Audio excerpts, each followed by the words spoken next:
Hello, apes, and welcome to the second screencast in Chapter 6, Ethics, Economics, and Sustainable Development.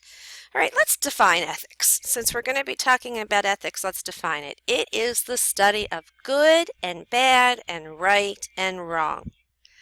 Ethics is where we have our moral principles or values that can either be held by a single individual person or a society. We can use the example of promoting human welfare. You know, we've done things against human trafficking. That's ethics.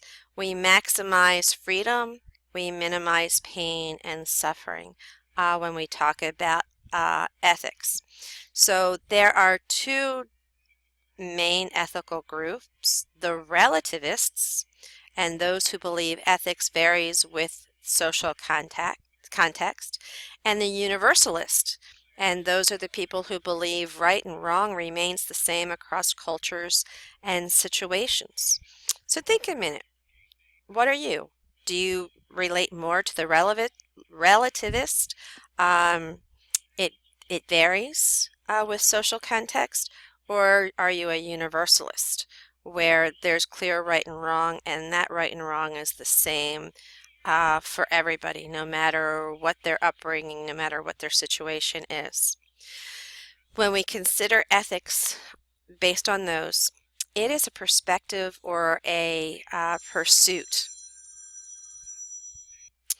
Okay, sorry for that interruption. We were talking about ethics, and really when we think about it, it's a perspective pursuit. It tells us how we ought to behave. Uh, so, ethics, the values, how you value something, the importance of it, and it's kind of like a guideline um, for how you should behave towards a particular issue. There are standards, there are ethical standards, and this is criteria that helps to differentiate the right from the wrong. So one of the ethical standards involves what we know as the categorical imperative, and you know this as the golden rule, and that is to treat others as we would prefer to be treated ourselves. So it's, respect, to treat others with respect.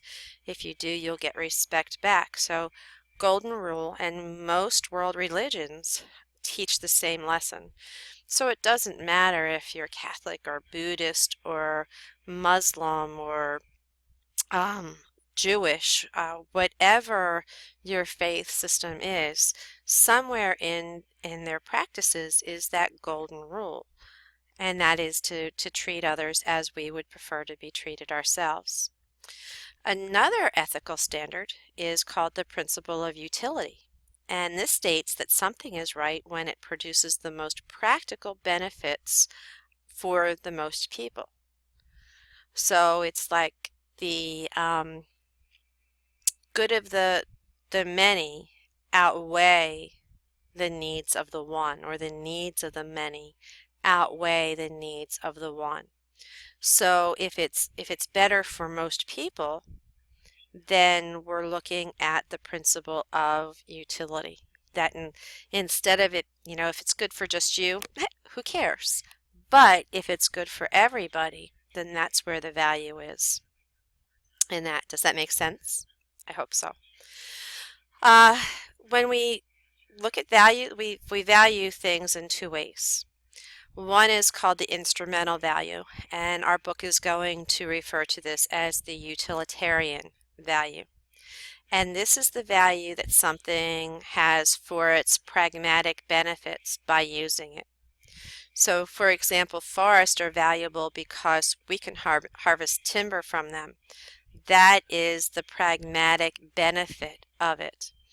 Intrinsic value is the second one, and that's inherent value, as our book refers to it, and that is the value that's of something for its own sake, because it has a right to exist. So forests are valuable because they provide homes to countless organisms that all have the right to live. So that would be an intrinsic value. It's important because look at what it does for all of these other organisms. Okay, so utilitarian value, instrumental value, we can harvest things, we can get something from it, and then in turn we can sell that and we can make money for it. Intrinsic value, because it has a right to be there. Look at what it does. It provides homes for countless organisms. It's a watershed. It purifies the air. It stops erosion. So it has a right to be there. So you're going to see yourself kind of flip-flop between these two values through the course of the year, and it depends on what it is. So for me, I'm a closet tree hugger. I love trees. I cannot stand to see a tree cut down. I believe that a tree has a right to be there just like everything else has a right to be there. It has a right to life.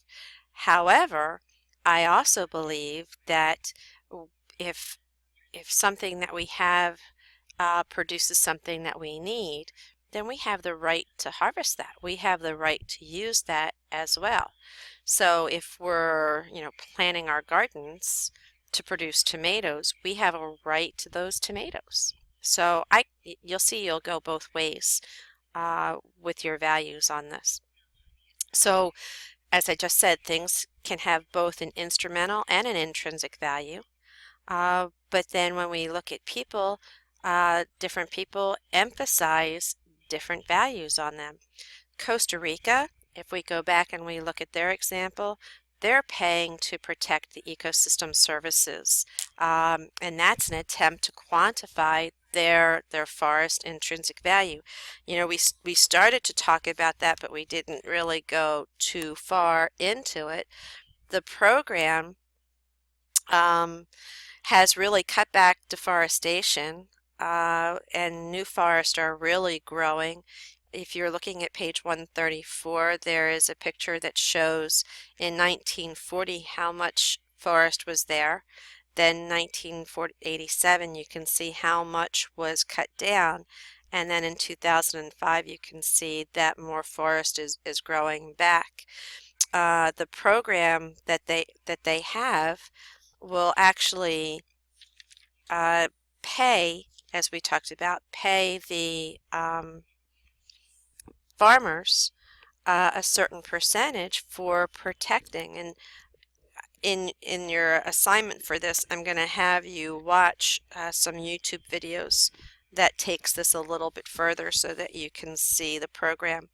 To fund the program, the government sought money from people and companies who benefited from the services that were provided from the forest for watershed protection, irrigators, bottlers, municipal, if I could say that, water suppliers, utilities to generate hydropower, and they made them voluntarily pay into the program, kind of like a tariff. And then they used that money to pay back the people that were protecting the land. And then they got money from ecotourism. And that's what we did on our trip, is we took a tour to see how they were protecting the ecosystem services. We passed giant turbines. The electric company pays farmers up to $3,000 a month for the turbine to be on the property, and they generate the power. That power goes to supply electricity to everybody that lives in Costa Rica. So they use wind power.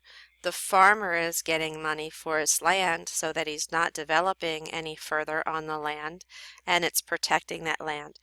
They don't flush toilet paper down their plumbing systems, their water systems, so that they can better easily purify their water.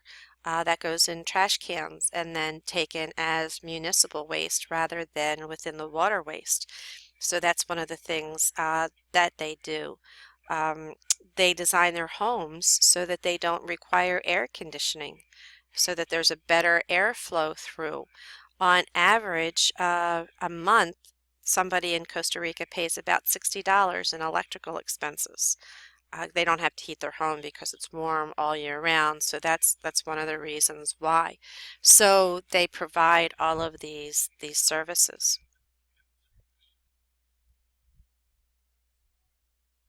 All right, for some reason this isn't letting me move forward. There we go. So in terms of environmental ethics, let me get rid of this so it doesn't pop up. Don't show again, like that choice. So it pertains to people and the environment. So environmental ethics, it's an application of ethical standards to relationships between humans and non-human entities. There have been many questions that environmental ethics tries to resolve. And one of those questions is, should we have resources for our future generations? What do you think? Do you think your children should have the same resources that you're using? Should humans ever drive other species to extinction? We have. We almost pushed elephants to extinction. We're building those back up. Our own eagle, the American eagle, was almost driven to extinction. Do we have the right to drive species to an extinction, to use them so much that they no longer exist? Is it okay to destroy a forest to create jobs? Is it okay for some communities to be exposed to more pollution than others? Number 4, we're going to see that poorer communities are exposed to more pollution and they have less access to health care. Is that a right? Okay, so this is some of the things that environmental ethics tries to address. People have granted intrinsic value and ethical consideration to more and more things and to more and more people. So we have the animals' rights groups. They put an intrinsic value and ethical consideration onto animals. Communities. We look at communities now and they're trying to come up with sustainable ways, green living, nature. Animal rights activists, as I already said, they voice a concern for animals that are hunted or raised in pens or used for testing.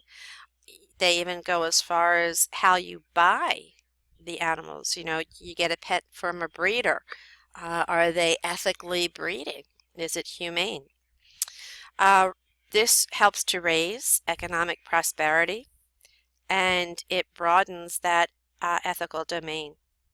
So it brings in more money if we use this. Science shows people are part of nature, and that's one of the things that we have to come to grips with, to come to terms with, is that even though we consider ourselves the superior species, we are part of nature and we use that nature and we're all interconnected. Where non-Western cultures, they often have a broader idea of ethical domains and they don't see it the way that we see it. So here's a couple of ways that we can expand that consideration of ethical thinking. Anthropocentrism. The anthropocentrism is a belief that only humans have intrinsic value.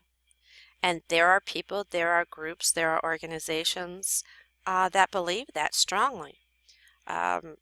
Biocentrism, which is the belief that some non-human life has intrinsic value.